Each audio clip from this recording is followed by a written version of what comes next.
Cool. And Indy, I know you can't hear me because you're still connecting to audio, but I hope you can get on here. All right. Well, this is Career Lab Wednesday, and we meet up. Thank you, Jane. We are live. We meet up every Wednesday, noon to 1 Central Time. Our job is to support you in your career. So any questions that you have related to your career, we are here to help answer those, point you in different directions that are helpful. And sometimes just being with people who are in the job hunt in career advancement is a very helpful thing as well. So there's a few ways that you can engage with us. We love it when you jump in on this Zoom link directly. That way we can work with you one-to-one. And if you can't do that, you can always type your questions into the comments section, and Jane will do her best to get those over to us. We'll do our best to answer those. Sometimes we have to circle back to those in the comments later that day.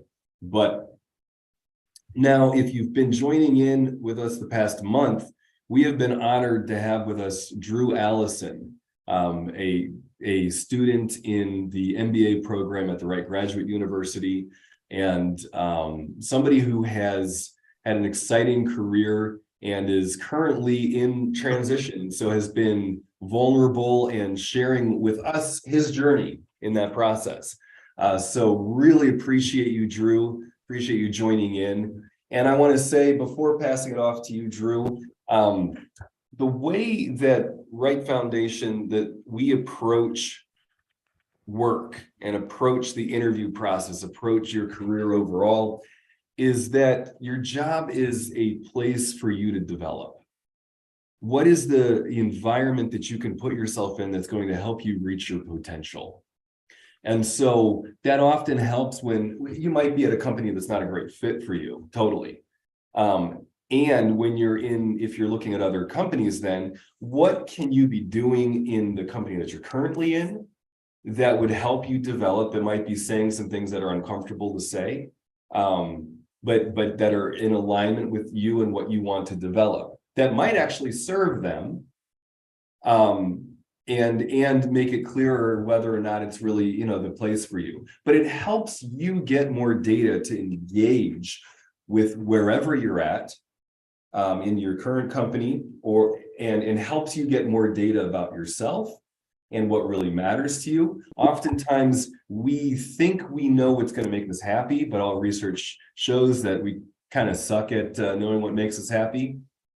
And so it's actually really important to engage with wherever you're at in your current company, in the interview process, to be more conscious of how you're engaging.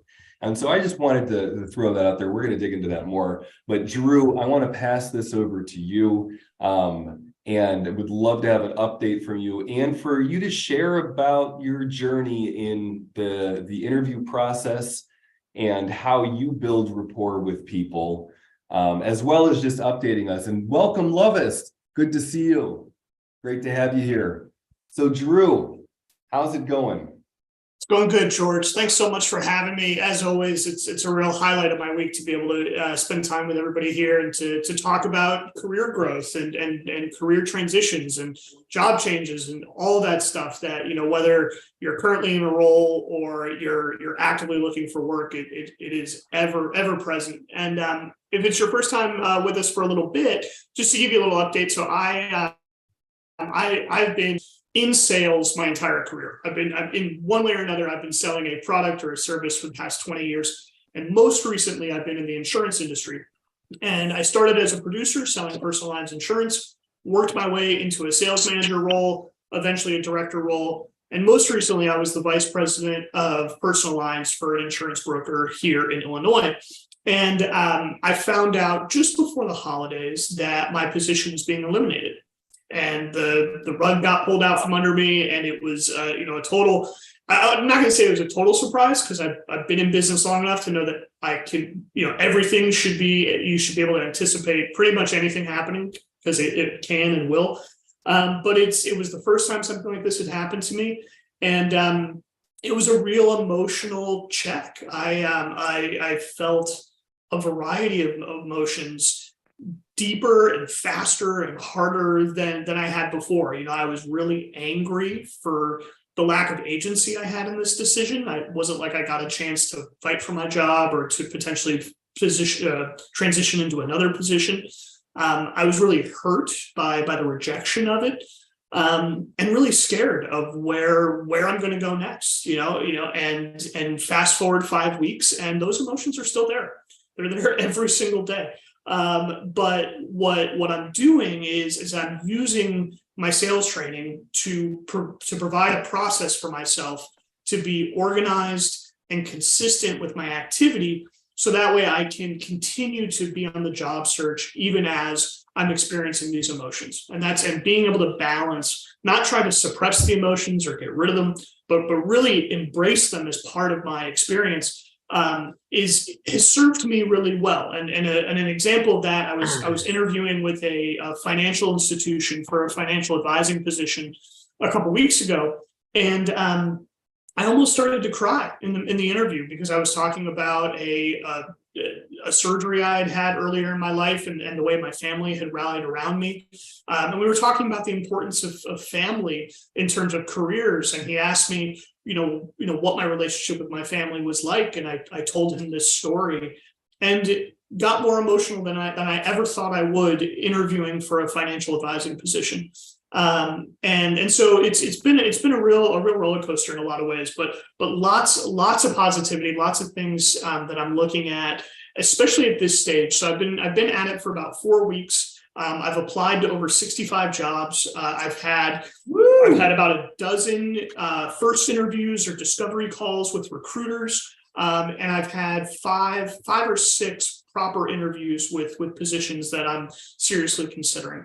And as George and I were talking about, the topic for today, I've been doing a fair amount of interviewing through Zoom, but there's also the in-person interviewing, especially as I've gotten later into the process with a couple of companies, and this idea of rapport building and showing up authentically as myself, showing up honestly for who I am, and being able to relay that to the people that I'm talking to, and be able to let them know that I'm paying attention to them, and I see them as people, and I see them as individuals, and that ability to actively listen and assess what they're bringing to the table, and to acknowledge and react to that. To me, that is the essence of rapport, and it's my responsibility to build rapport with the people that are interviewing me, because they interview people all day, every day. And they're looking for little differentiators that set me apart from the other people that they're talking to. And it's not their job to sell me in that first or second interview. It's really my job to sell myself. And then later in the process, it's their job to sell me, and for me to be receptive to rapport coming from the other side.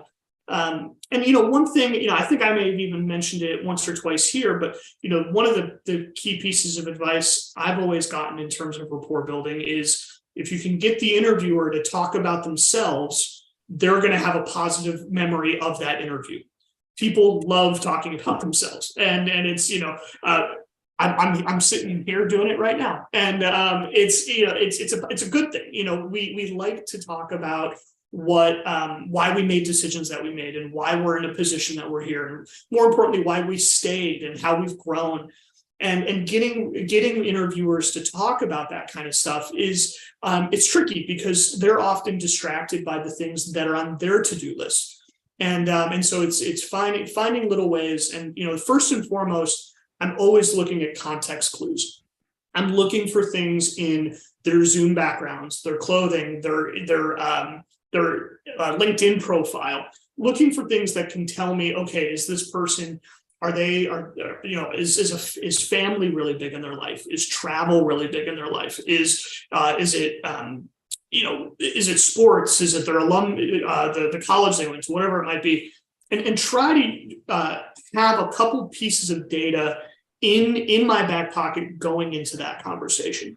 And most of the time, it has to do with either geographically where they live and where they've gone to school. Those are kind of the easy ones for me to pick on, because asking people about where they live and how long they've lived there, how they like it, it's always an easy gateway into all sorts of other hobbies and activities. So that's kind of a low-hanging fruit one that I always really like. And especially with a lot of these first interviews, they're happening over the phone. So I might not have a Zoom background or anything visual that I can pull from. So it's what I can take off of that LinkedIn screen before we hop on the call. And so that using that data on the front end, that helps me build rapport faster because I have to ask less discovery questions to get to the actual meat of the conversation. And I was having an interview with a gentleman about a startup, and this was a referral from a mutual friend, and he suggested that we go out for coffee. So on the flip side of this, get to have these in-person interviews as well, and it's a totally different ballgame.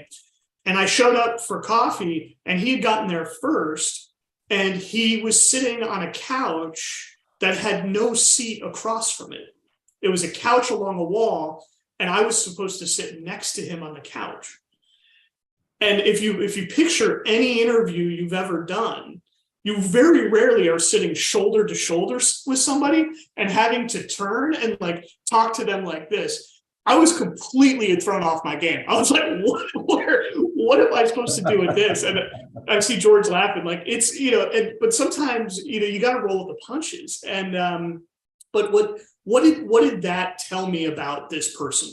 What did it tell me about who they are and probably the type of company they run, the type of manager they would be, the type of, all sorts of things. What did that tell me? This told me that this person has no concern for what's traditional. They're not worried about setting up the perfect interviews. That's not on their mind at all. They don't care. So it tells me that they have probably not interviewed a lot of people and not had to do that a lot in their past. So they probably are as uncomfortable interviewing me as I may be uncomfortable being interviewed by them, because now we're sitting and I have to do this side posture thing. And so it also tells me that I may need to help guide this conversation more so than I normally would in a first interview. Because if I'm going to really build rapport with this person, I'm going to need to drive that. And what I've found is that it's very easy to assume that everybody who's interviewing you is a really good interviewer and has done this a lot and knows what they're doing. And I've seen some people again shaking heads. More often than not, I have interviewed more people than the person who's interviewing me. I could do their job better than they can. And that's a really tricky spot to be in, because you don't want to be a know-it-all. You don't want to come off as somebody who feel like that's above this or has more experience. You need to I need to cautiously and gradually guide this conversation. And what I found in that experience with this gentleman at the coffee shop was I had to ask him a lot of open-ended questions so I could learn what it is he wanted from me and then respond to his responses. And so, I asked him, very, very clearly, hey, what role are you trying to fill? What is the problem you're trying to solve with this conversation and potentially bringing me on? And I learned that his, not surprisingly, his role his expertise is all behind the scenes, product development, very analyzer type personality.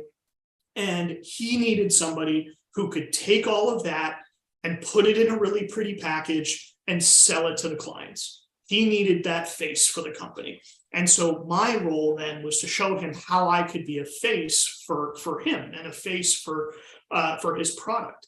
And the first thing that I had to do was be a face for myself and show him how I talk about myself and how I express things. And I think one thing that I've really learned over this process is this most recent process over the past month is that the more comfortable I am sharing little tidbits about myself as I answer questions, the more relaxed the interviewers become. So there's a couple things about myself that I like to get across very casually. I like to let people know that I'm a soccer fan, and more specifically an Arsenal fan. Because if I can find another soccer fan, that rapport is instant. And if not, I can usually connect either from a sporting standpoint or a travel standpoint, because Arsenal are based in London and that brings me over there. And so then I can connect with people on multiple different fronts. I like to let people know that I have experience in multiple industries. We talk a lot about my insurance experience, but I love to drop the fact that I spent 10 years in high-end retail and therefore have a clothing and shoe problem as a result. Poke a little fun at myself, let them know that I'm into things. I've got these habits, these hobbies. And then the third thing I like to work into the conversation is my connection to my neighborhood. I live in Logan Square in Chicago. I'm very proud to live in this part of the city, and to be involved in the restaurants and the bars and the community and everything around there, and let them know that being part of something is really important to me, because as an interviewer, they want to know that you want to come in and kind of be part of this project. So those are some of the things that have come up for me over the past couple of months, or I say past 6 weeks, in terms of rapport building and getting myself out there and again, being authentic in who I am and really trying to connect with people as quickly as possible. And I'd love if anybody has any questions or comments or reactions. Let's see what's going on. Yes, thank you, Drew. I want to scoop up some of what you've said and repeat it in a bottom line way. And I do want to we've got questions coming in, so I do want to get to those. One of the things I want to underline about what Drew's doing is he's interviewing the interviewer. He's taking responsibility for the interview. He's guiding them through it. He's finding out what the problems are. As he was mentioning, sometimes people interviewing aren't good at interviewing. And you don't know, somebody could be back to back in meetings. Now they're going to be doing a half an hour or 2 hours of interviews. How prepped are they to be asking you good questions? They might not be. And so there's really, it's a great opportunity for you to take the steering wheel and help them help you. And so asking questions about the role, helping them think through what their needs are. They might not really have done that. You might be working with somebody who is so, what's that phrase? Can't see the forest for the trees. They're so in the weeds on stuff that just you asking honest questions because you want to know more about it will help them understand themselves and what they need more. So that's the key thing I want to underline here. It's a great way to take pressure off of yourself. Though you notice Drew's not going in there trying to say, here's all my accomplishments. These are the things I can do. I'm an expert. I'm the best. They don't care. Like that, Drew communicates that through the questions he asks. And when they ask him a question about himself, he can respond with something pretty clear and specific. And if they want more, if they want to know more about his experience with something, they're going to ask, and it's going to become a dialogue. It's going to become something more than what often happens is people will just talk too much. They'll be asked a question in an interview and they'll run on. And a lot of people aren't going to, it's not socially correct or whatever to say, stop talking. You gave me what I needed already. So they're just let you talk more than they really want to hear you. So you can say it bottom line and then follow up with a question about what they need in that role. So this is great, Drew. I love what you're doing and how you're taking us in there. And I wanted to bottom line some of that, but we're starting to get questions coming in here. Now I want to circle over to Lovis. I think we're going to jump back to some of the stuff you're working on while we're on this interviewing topic. And I want to see, because Raha, you mentioned that you're going to be interviewing soon. Is there anything specific that out of what we're talking about that you'd like some coaching on?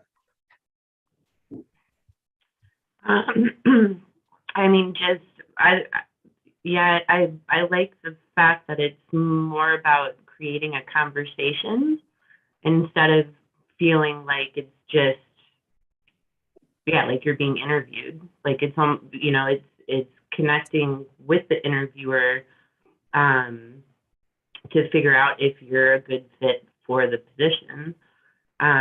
Right now I'm actually trying to get back into the nonprofit sector, which is a highly competitive um, industry. So yeah, like I feel like I have to be on like my game, or I don't know if it's a game. It's not a game, right? Like, but that I have to be on in the interview. So I I feel like, I don't know, creating just like the dialogue actually takes the pressure off of having to perform, right? Like you're connecting, I mean, with your potential future coworkers. Yeah, yeah, well said. And taking the pressure off of yourself and from having to perform to creating connection and to creating the relationship. And so I think that's a great from to, from this sort of I'm an object, they're an object to, okay, we're having a relationship here. And I often will encourage people to, if we can have you coming out of the interview feeling good, like, oh, that might not be a job I'm going to take, that might not be a thing I'm going to do, but I liked the interaction I had with the person. And if that can be our North Star, that will then open it up, because and sure, you've probably had this where somebody will say, this is not, we're not looking for what you do here, but geez, I'm thinking of you and connecting you to other people. And that's really a wonderful spot to get into. So how important that relationship piece that you're talking about, Raha, is. Yeah, I like that. Yeah, I think you when we talk about that, the confidence and the calmness that comes with the dialogue, as opposed to treating it really as like a one-for-one conversation, having a few ideas in my head has really helped me be more relaxed in the interview, and those ideas are centered around what I want and how I operate.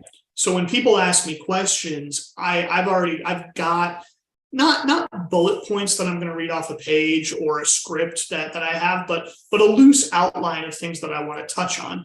So, for example, something that I really enjoy about my work is when I'm in an environment that has a high risk tolerance for new ideas. So we can try a lot of new things, knowing that 9 out of 10 aren't going to work, but one of those is going to be life changing. And when I say that, I've said that countless times over the past 4 or 5 weeks. When I say that, how the person reacts to me is the data that I need. Because there are some people who are like, heck yeah, let's do that. I'm all in, let's go. And it's like, cool, all right, we're getting somewhere. Some people are a little more reserved. You can kind of tell, like, well, I don't know if I really like that. I don't know if that's really my style. And that's okay too, but that helps me. I was interviewing with a life insurance company, and it was and I was talking about that, and the response I got from the hiring manager was, well, we have a very specific sales process that our owner created, and he has everybody operate with that playbook. And it's like, cool, like for some people that's great that they've got that playbook and that they can operate. It's not how I like to operate. I like to create individualized playbooks for each person and help them, really develop things that work for themselves. There's no right or wrong. It's just by knowing clearly what I wanted, I was able to get data back from them and determine whether or not that we would be a good fit. So yeah, that's good stuff, Raha. I really like it. Thank you, Drew. And as I'm seeing some of these questions come in here, I think we're going to jump back a little bit in the process of getting a job, because we're getting some questions about earlier on before interviewing. And I do want to respond to a couple things here quickly. Okay, thank you, Tyrone. Yeah, totally. Tyrone's relating to rambling on and getting better at not doing that. And Angela Jones, is there someone? Yes, Angela, you can set up a 15-minute call with me, and that goes for anybody. You're welcome to set up a 15-minute time with me that's not being live streamed. I'm happy to serve you as much as I can in that time, and we can set up more sessions if you want, if that's something that would be a fit for you. So you can click on that link. That's my schedule there, and set up a 15-minute call with me that way. And then Drew, I think we're going to want to go into some of the some of what you were sharing about, which is what is the activity to get the interviews, the jobs in the first place. So the networking, the dials, and Lovest, now might be a good time for you to check in on where you're at in this process, because I think this is a fit for you. Hello, everyone. I'm Levis. Nice to meet you all. For me, I've been out of the workforce for since last April. So I'm out of the mentality and kind of also the day-to-day scheduling. And I haven't been in really recently. I haven't been in contact with anything what I was doing with my career or my old coworkers. I appreciate Rhonda's response to my question about trying to start connecting with people with a similar career. And on LinkedIn, join professional associations and attend networking events. So that's something I could start. I done a little bit of dabbling in it. Like I updated my LinkedIn, and I also reached out because my last position was project management. So I was trying to get involved with the Project Management Institute again. But I haven't, not full steam or any like specific plan, just dabbling right now. So that was my main question was, what might be good first steps to get back into the workforce and get that mentality into my head and then into the interview process. Thank you. Oh, beautiful. So Lovis, it sounds like you know what that is now. So to be networking and making those connections on LinkedIn, what are the challenges that you suspect you're going to have in doing that? My first thought and when I recently updated my LinkedIn, I was starting to get some attention, and my first thought was, is this job or this opportunity something I really want to do? So that was my first thought is it gonna is what I'm looking at something that's actually for me? And if I keep getting and then I started thinking and feeling overwhelmed by, like, if I get a whole bunch of these requests and now I have to shift through them, and this isn't a fit, I don't fit this description, I don't fit this requirement. So I started initially getting into the fear of it. So that was my first challenge. And what did you do to work through that challenge? Initially working through the challenge, I tried to filter a little bit more some of the roles and the descriptions to fit into what I already know I'm capable of doing, and then see if anything more under the requirements of the description is something I feel comfortable moving into or think I could easily learn. So that was one of my first steps. And then I started feeling overwhelmed and I backed away. So that's a process I'm working through. Got you. And what do you do? Because what I'm kind of driving at here or exploring with you, Lovis, is that fear. Because there's, Drew is sharing about that, the hurt and the fear of losing the job. And then there's the fear of the unknown. And when you've been out of the workforce for a minute or for several months, it becomes this thing of, okay, I'm increasingly afraid because I don't have money coming in, but I'm also scared about what the possibilities are and how am I going to manage this and how am I going to navigate all of this. And so Right. I think a lot of people would relate to you around that relationship with their fear.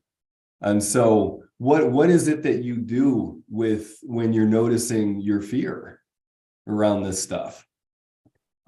Usually I try to get into my body or ground myself a little bit. I might walk around because feeling for me, walking around, pacing a little bit kind of de-stresses, or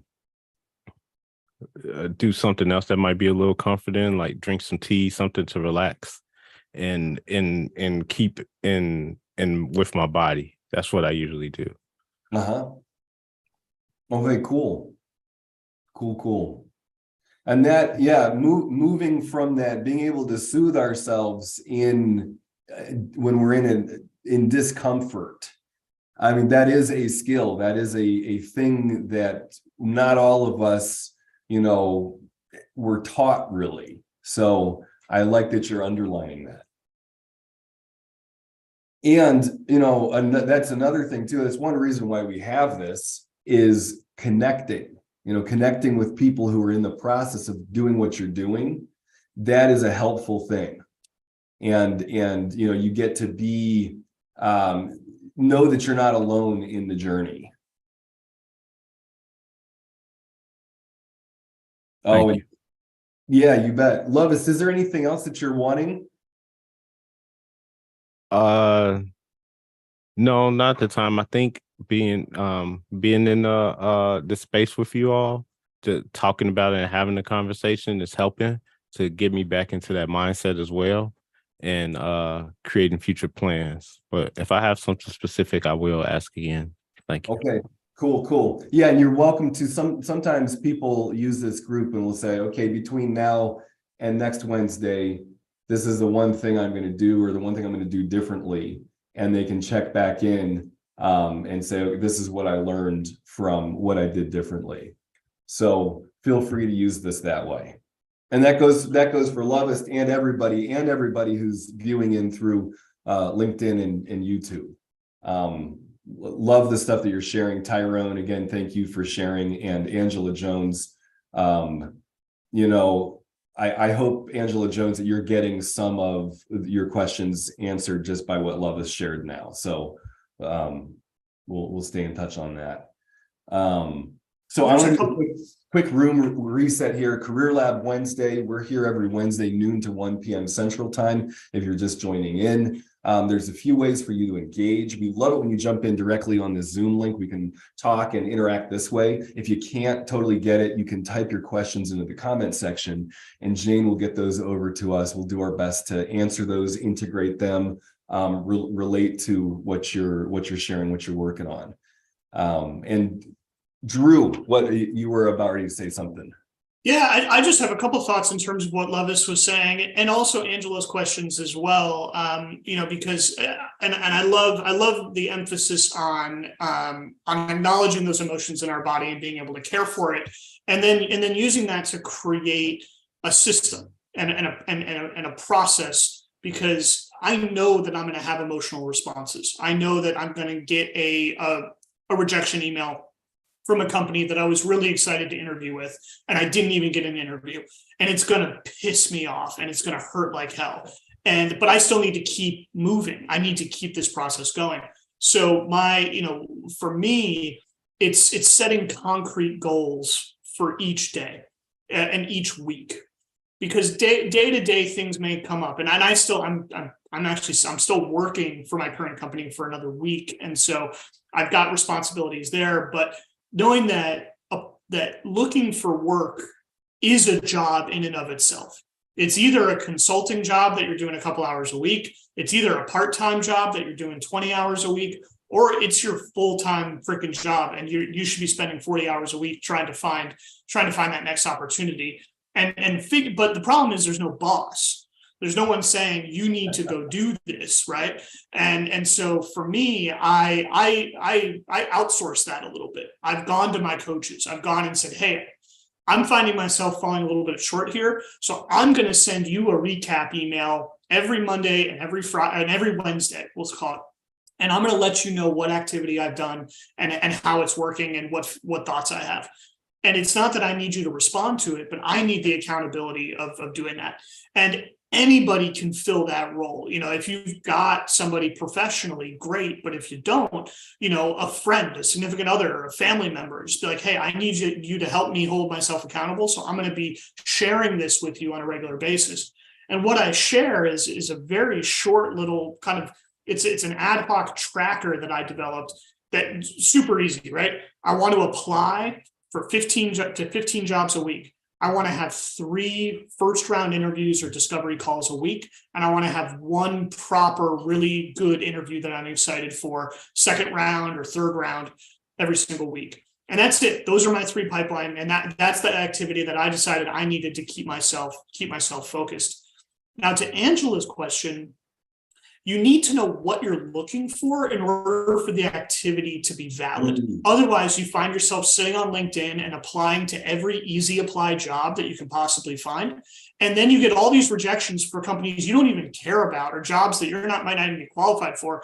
And then you're exposing yourself to that rejection and that fear. And I'm speaking to myself and my own experience with this because I've spent plenty of nights applying to jobs on LinkedIn, getting rejections and being like, I don't even remember applying to this job. And what I realized is I only want to be rejected by people that I care whether or not I get a chance to work with them. I want to have some stake in the game. And in order to have that stake in the game, I need to know what I'm looking for.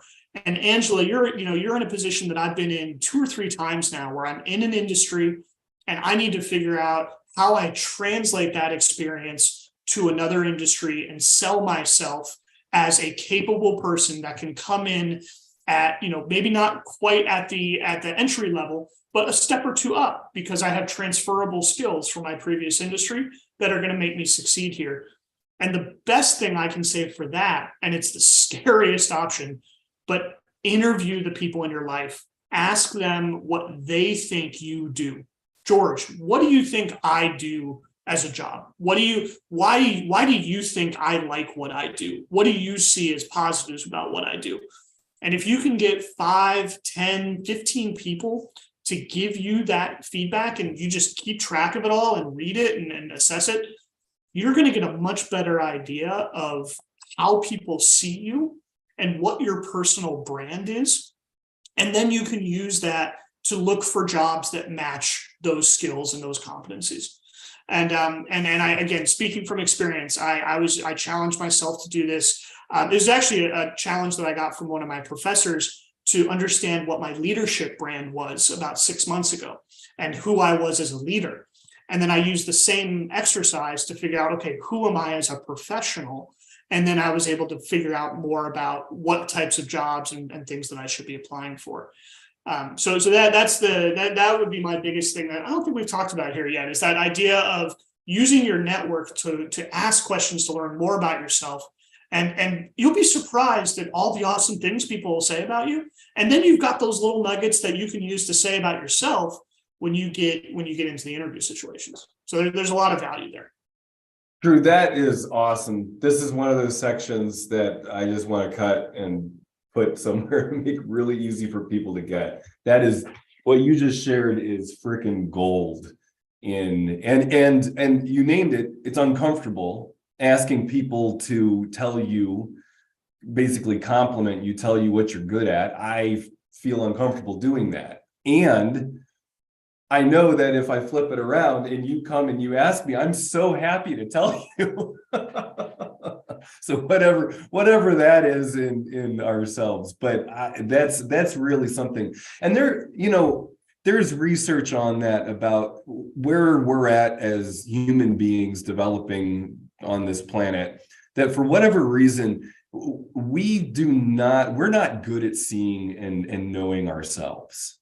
it's hard for us. So I don't know. I know there's neuroscience research on this that's in the graduate program that you're in. But just to name that we're not wired to really understand ourselves and our gifts. That can be a lifetime journey. And we are social creatures. It takes other people communicating to us, telling us what our gifts are for that to really sink in and for us to be able to talk about it. So that is just so important what you shared, Drew. Thank you. Well, absolutely. And I think we talked about it maybe the first or second time that I was on, but the best thing that I do to try to understand myself is to record as much of my activity as possible. So when I'm applying for jobs, I've got a couple key things about each job that I keep on a tracker. I've got the location, I've got the job description, I've got the size of the company, I've got my interest level, and I've got the anticipated income. And again, this is not fun, but my job right now is to find another job, and not everything in my jobs are fun. So it's just, this is one of those things. But every time I interview, I add it to my list, and I'm starting to see patterns of the types of jobs that I'm applying for that I was blind to previously. If you had asked me at the beginning of this process, Drew, what kind of company would you want to work for? I'd say, I want to work for a startup with 10 people where I get to do everything and everyone does everything and it's super exciting and it's all this great. Well, based on where I am in my life and the financial responsibilities I have with my family, it turns out that most of the jobs that I'm looking at are with companies between 50 and 300 people. They're more established. About half of them are traded publicly, half are privately owned. These are not things that I would use to describe myself, but this is the reality of what is out there and what I'm looking for. And so as I've been applying for the same number of jobs as I always have every week, but I'm finding a higher quality of application because I'm starting to weed out some of the stuff that I didn't know about myself earlier on. I'm not applying to as many startups unless there's a lot of things in there that I'm really excited about.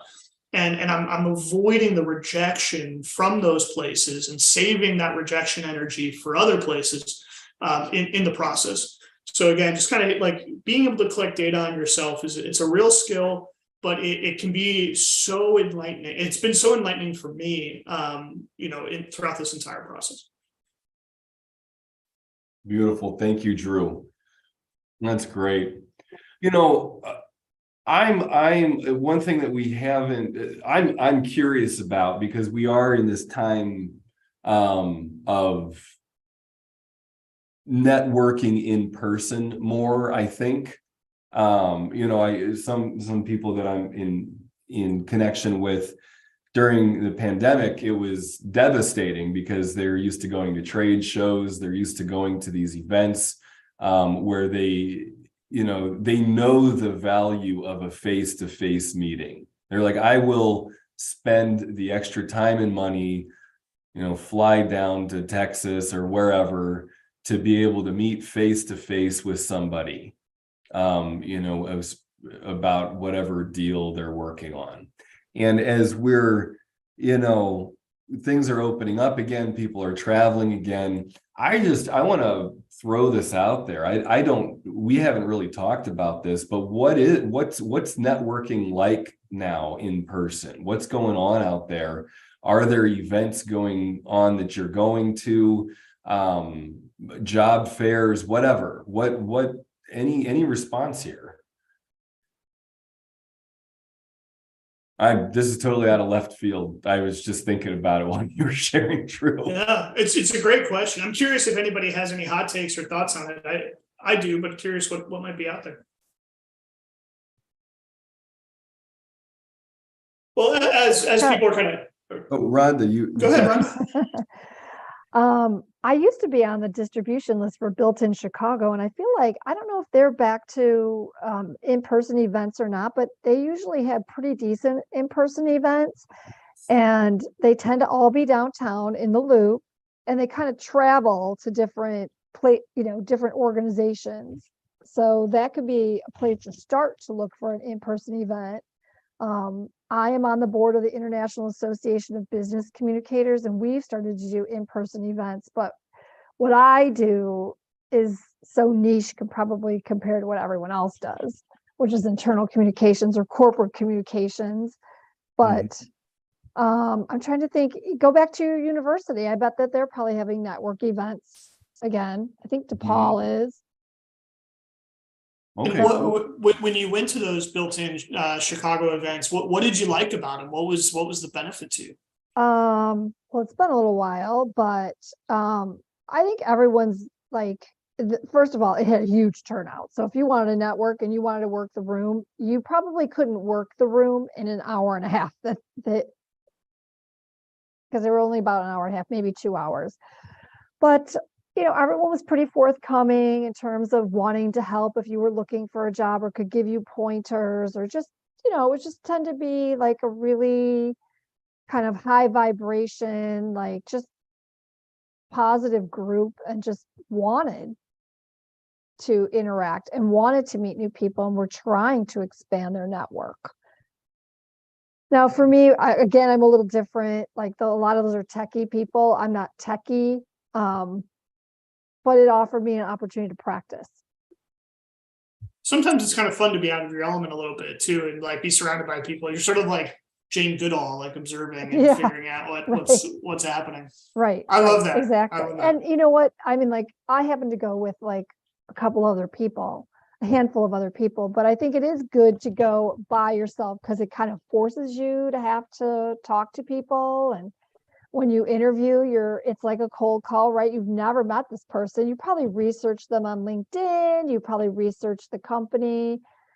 But this kind of offers that opportunity to practice your elevator pitch and your, what do you do?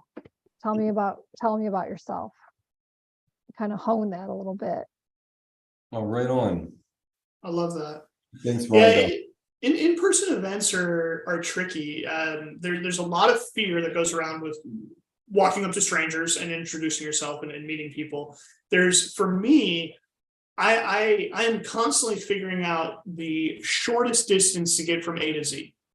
How can I complete my task as efficiently as possible so I can complete as many of them as possible throughout the day?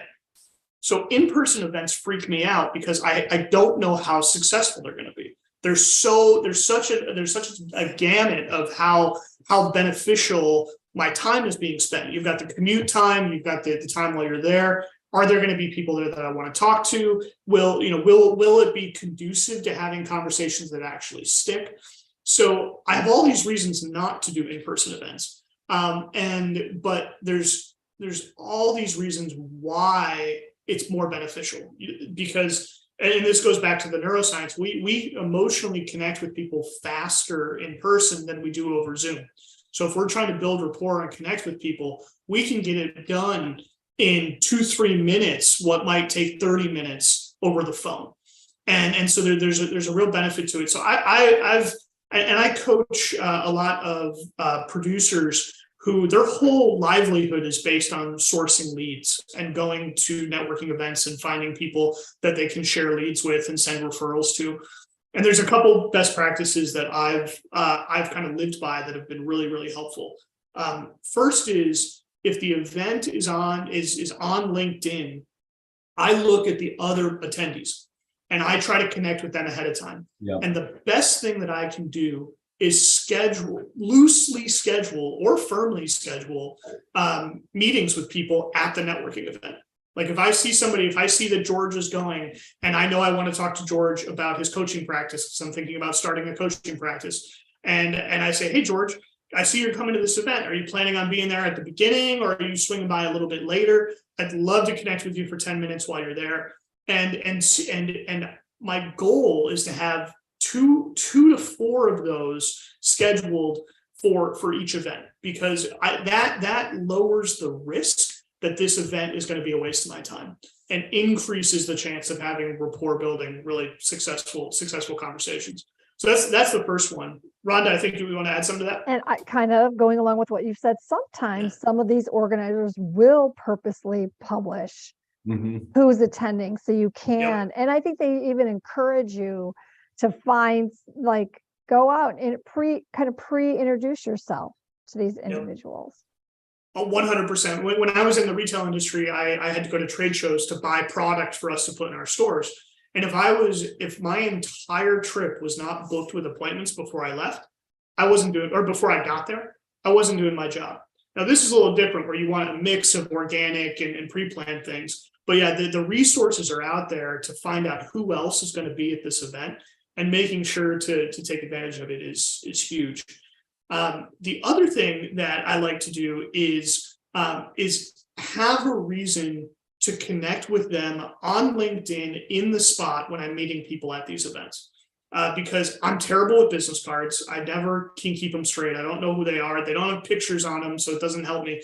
We don't remember anybody's names when they tell us anyway. So I try to connect on LinkedIn, and LinkedIn has a service where you can actually you scan a QR code and then you're automatically connected. So if you've got that up, typically I'll save it as like my background on my phone. So it's like, hey, just scan this, we'll connect. And then after the event, we can have more meaningful one-to-one interactions.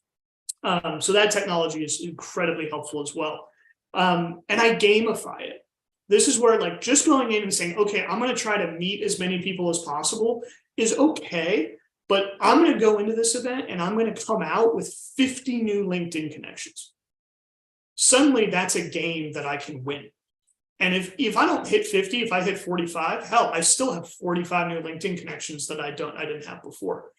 And so gamifying it and coming up with a goal for myself it has really helped me not only be more efficient, but also just have some more fun with it. And then I'll like set myself up with like a little, this is all goal theory and like game show theory. But like, if I hit my 50, then I get to stop and get ice cream on the way home. It's really small and I'll probably get the ice cream either way, but emotionally I want to earn that through my activity. And I play those little games with myself and it helps kind of push me forward. So that's kind of another thought on that. And the last thing I'll say on it is, typically you're going into an industry specific event. Somebody mentioned a manufacturing thing happening in Kansas. Rana mentioned like a tech industry thing, insurance, whatever it is. I had a producer, we went to an in-house conference with producers and managers all over the country. There were 600 people in Dallas for this event. And we created a LinkedIn poll about basically like, who would you rather be stuck on a desert island with? And it was all the insurance mascots. It was all the different people from the commercials, Flo from Progressive and Geico and whatever. It's a stupid poll. People loved it. So as we were meeting people, it was like, hey, check out this poll that we're doing. And we got all this engagement on the poll, which bumped up our LinkedIn engagement, made us more visible to other people. And we had a ton of fun. And again, it was a whole thing. We were traveling. I was like, if you can get 100 people to answer this poll, I'm taking you out for a great dinner tonight, as opposed to eating at like whatever the conference has to feed us. So that was a really fun, creative way that we maximized in-person events to do something different, to be memorable. We were still getting people bringing up that poll months later. They're like, hey, that was fun. Like it was silly and goofy, but we had a good time with it. So all good stuff. Sweet.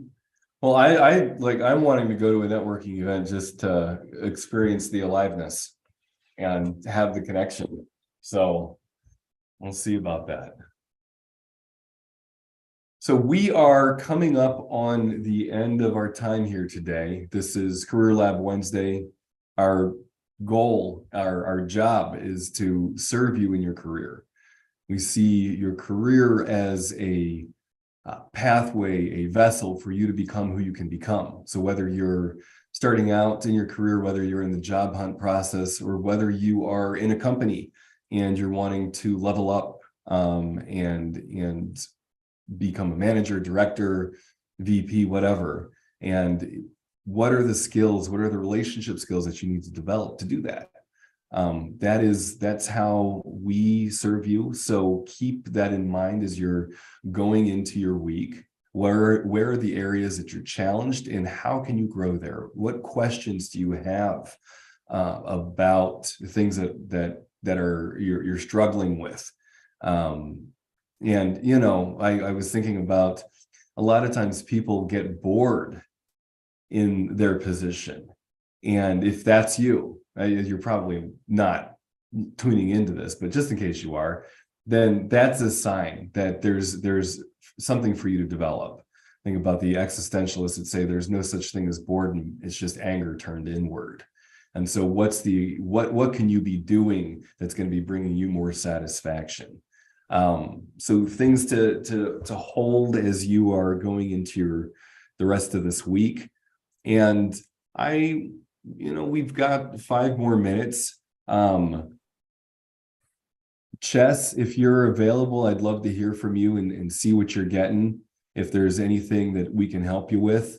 Raha, if there's anything you want to close out with, or Lovest, anything that you want to share before we wrap up.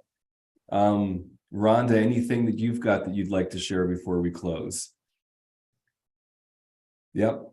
I was thinking about something that Lois said about weeding through like the job descriptions and et cetera, and just not sure if you were like a fit for a role. Mm-hmm. I think this is interesting that a man is saying this, because usually men are like, I'm just going to apply for it and go for it, whether I completely fit the job description or not. So I do that all the time. that is a man. And as women, we're like, oh no, I don't have this and I don't have that.